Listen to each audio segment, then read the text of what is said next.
We're approaching the end of the semester, and you're working on, or at least thinking about, the final projects that you're going to be preparing and presenting to your colleagues in the final critiques. You may be still grappling with the question of what you should be doing for your final project, and I just wanted to suggest a couple of trains of thought that might help you with that. One thing I would encourage you to do is to look back over all of the smaller projects that you've done across the semester and see if there isn't something in there that appealed to you. Maybe there was a happy accident, or maybe you tried something that was interesting but you didn't think you took it far enough. And you might be able to sort of build up from the experiences that you had there and to make something more comprehensive and ambitious.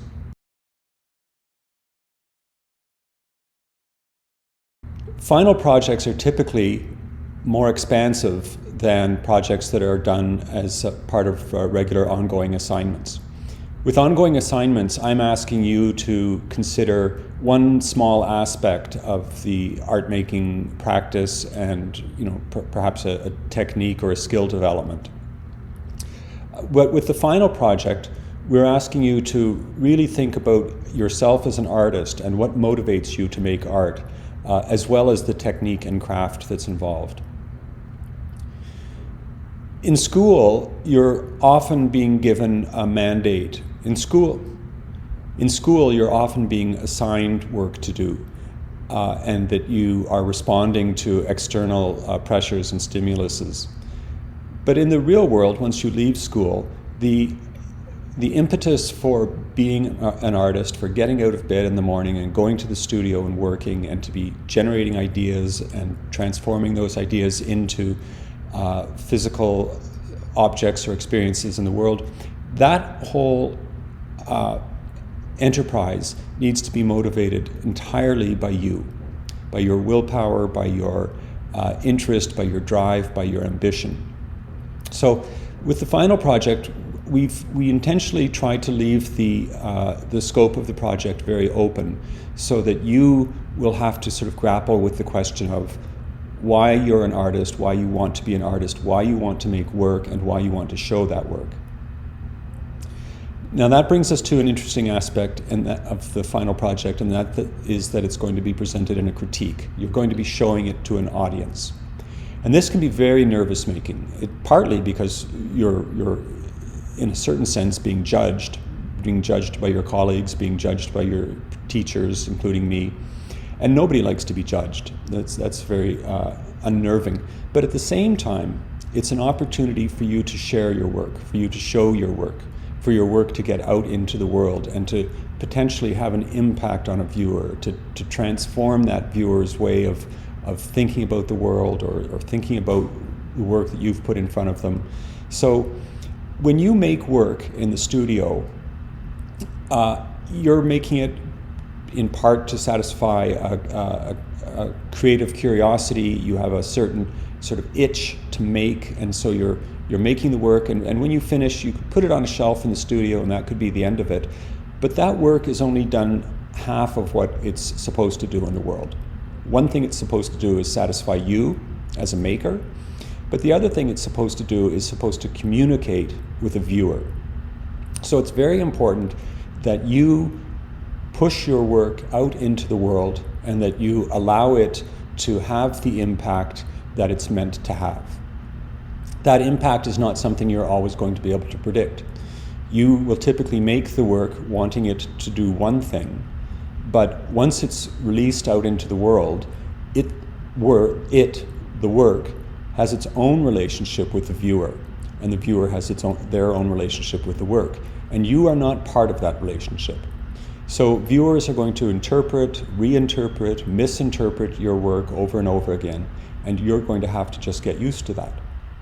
Sometimes viewers will see things in your work that you didn't see, but that you later on recognize are indeed there. And so your view of your own work can transform through the eyes of the viewer. And that's in part what we hope to have happen with the critique, that you will be able to see your work through somebody else's eyes and get an objective impression of how your work is operating in the world. Once you're no longer in art school, you're going to have to find opportunities to present your work to an audience. This may be challenging. You're going to have to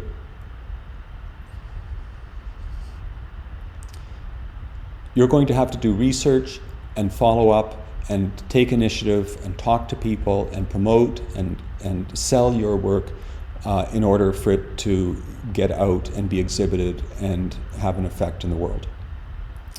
And those opportunities might not be things that you predicted. So when you hear about somebody is organizing an event and they're looking for work, or somebody's has a space and they'd be open to showing work, or there's a conference being organized on a certain theme and you're making work that's relevant to that theme, you have to pursue the possibility that that might be a venue for your work to be shown. It's not that typical, especially with younger artists, that curators and programmers are going to be coming up to you and saying, I want to see your work, I want to show your work. You're going to have to take the initiative to get your work out there. You can send it in to galleries, you can send proposals, you can offer to have coffee with curators and programmers, and that's all great. But there's also going to be unexpected opportunities, and you're going to have to remain attentive to those and to respond in a positive way as much as you can. Otherwise, your work is not really going to get out into the world very much. In thinking about your final project, you might think a little bit about scope and scale. So in the assignment projects that you did throughout the semester, you might have spent 30 minutes or 40 minutes or an hour and a half on a project. So for the final project, think about the investment that you're going to make. You're going to invest something more like 5 hours or 10 hours into this project, which is much more sizable compared to all the other smaller projects that you've been doing. The investment in the project is a very important concept.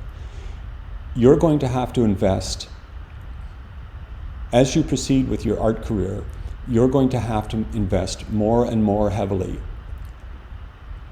For example, if you leave art, for example, if at a certain stage in your career you want to do something like work on a feature film, you need to know that you're going to be spending 3 to 5 years of your life working on that one project. If you decide when you leave art school that you want to envision yourself as a sculptor, you're going to need to know that for the next several years you're going to be focusing exclusively on sculpture and not sort of going back and forth between different media the way you do in art school, the way we encourage you to here in art school. But that you're going to have to make an investment in one career path for a certain amount of time and stick with that. So decision making and investing is a central part of moving your art practice forward. And that's what you're doing in a small way with this final project. You're making a more sizable investment in this project than you have been in the previous assignment projects you've been doing. You might think about expanding one of the smaller projects that you did throughout the semester by using repetition.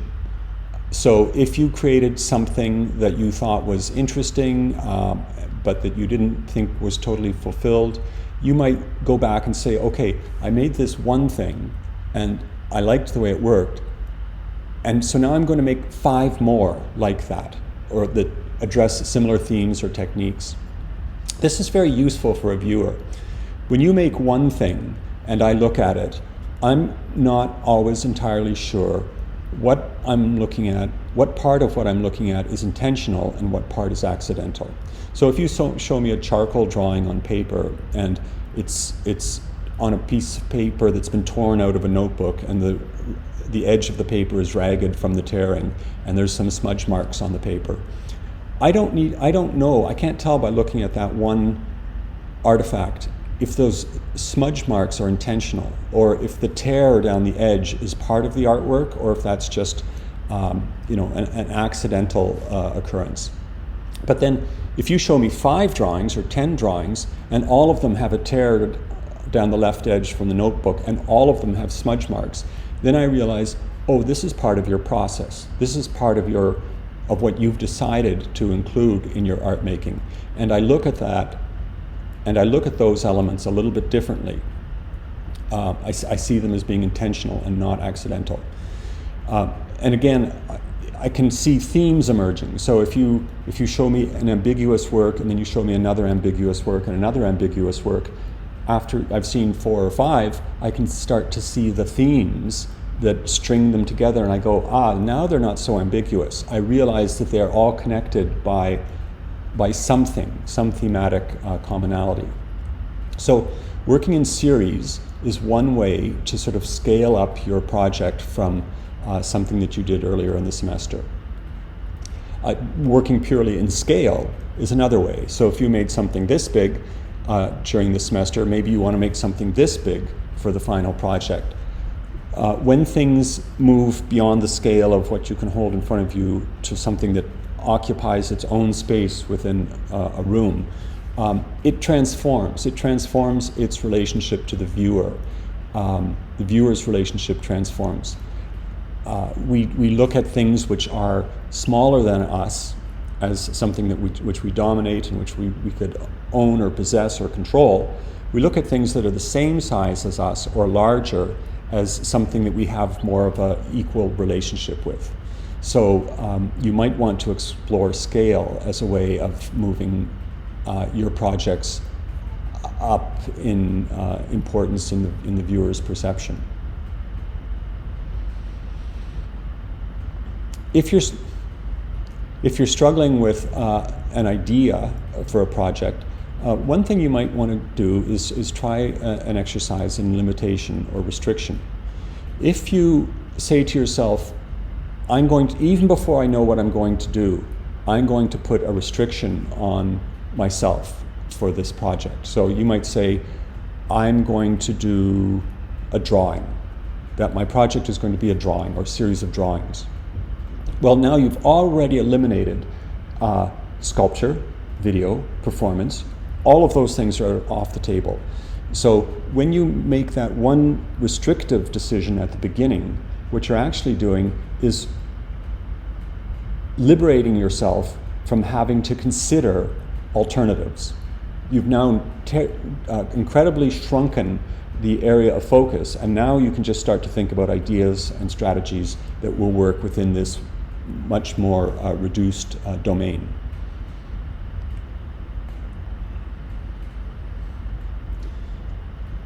Often it's useful when you're working on a larger project to have a plan. Artists often work with sketches. Sometimes artists work with proposals, especially when they're working with an external body. If you're trying to get funding for your work or you're trying to get a gallery to show your work, you would typically have to give them some sort of a proposal which outlines what you're trying to do, why you're trying to do it, and how you're going to go about doing it. You don't have to do proposals. Most artists create work without doing proposals. They only do proposals when a third party requires them to. But lots of artists use some sort of preparatory documents, whether it's sketches or whether you're making notes to yourself in a notebook for ideas, and then reflecting back on those later. And with larger projects, if there's a lot of logistics involved, then obviously there has to be a fair amount of planning. If you're going to send something out to be cast in metal, you're going to have made arrangements. You're going to have to know delivery techniques and schedules. You're going to need to know about transportation. Or if you're going to make a large film, you're going to need a crew and a cast and locations and all sorts of things. So with larger projects, there invariably has to be some sort of logistical planning. But even with sort of smaller personal projects, sometimes it's useful to have thought through what you're trying to achieve and the steps that you're going to take.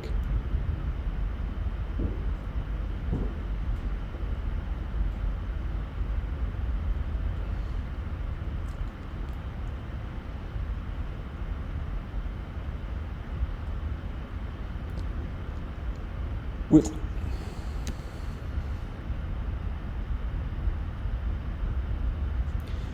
the assignments throughout the semester, there's been a bit of a focus on trying to get you to learn new techniques or skills or approaches to production.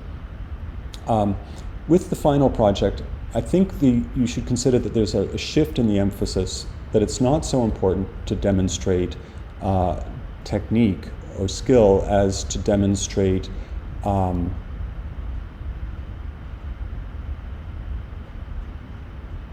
something more like a concept.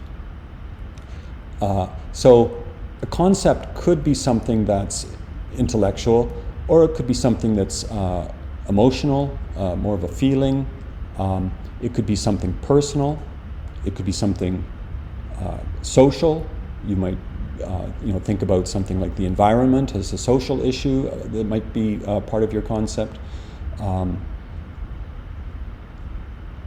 It might be something aesthetic, where you're thinking about the perception and the viewer's perception of the work and the world, and you might be working with the physicality or the materiality of the work as a part of your concept, or it might even be something technical. You might want to take for your final project an exploration of some aspect of the craft and technique that we've been looking at, and really build that up and sort of explore that technical dimension more fully.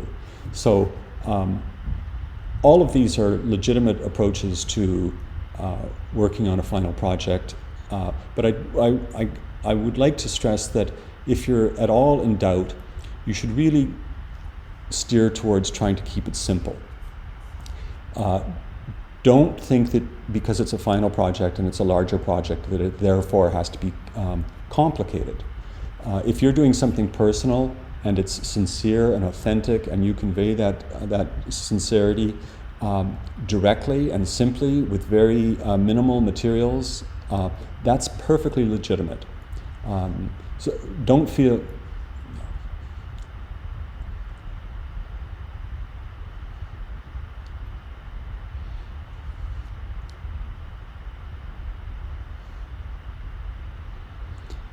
In the critique itself, we'll typically have 15 to 20 minutes for each artist to present to their colleagues in the class. And in that time, what I would ask you to do is begin by showing the work. Obviously, we can't see the work in person, so you're going to have to post some sort of version or documentation of the work onto a discussion page. And when your turn in the critique comes up, we'll all go to look at that. We'll go to that page. We'll all look at it together. We'll look at your work. We'll spend a couple of minutes doing that. And then you will be invited to speak about your work. When you're speaking about the work, what we want to see, what I want to see, is some evidence of reflection. Some evidence that you've looked back on the work, you've looked back on the semester, and that you've made some sort of progress. You've identified some things, you've recognized some things, you've chosen some things to focus on, and that these have affected your artistic output. So whether you're talking about when you're talking about your work in the critique, you might want to talk about influences, you might want to talk about experiments, you might want to talk about where your ideas came from, or you might want to talk about what you were trying to achieve. As I said, I always like to have the artists talk about their work after we've seen it, because I think that the viewer should have the right to make up their own minds and make some preliminary decisions about what the work is about before hearing the artist's version. Before all of this, when we start the critique, I will pick one other person from the class to be the first responder. So after you've shown your work and spoken about your work, the first responder will give the first feedback to you about what they've seen. So So when it's your turn to be a first responder, you might respond by making an observation about the work and the project and what you've heard. You might make a suggestion. You might ask a question. And then we'll open it up to the floor, and anybody else can provide comments or questions or observations about the work, including me.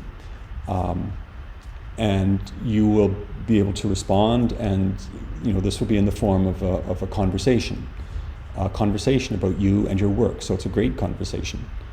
And as I said, this is an opportunity for you to see your own work through someone else's eyes, for you to learn more about how your work is operating in the world.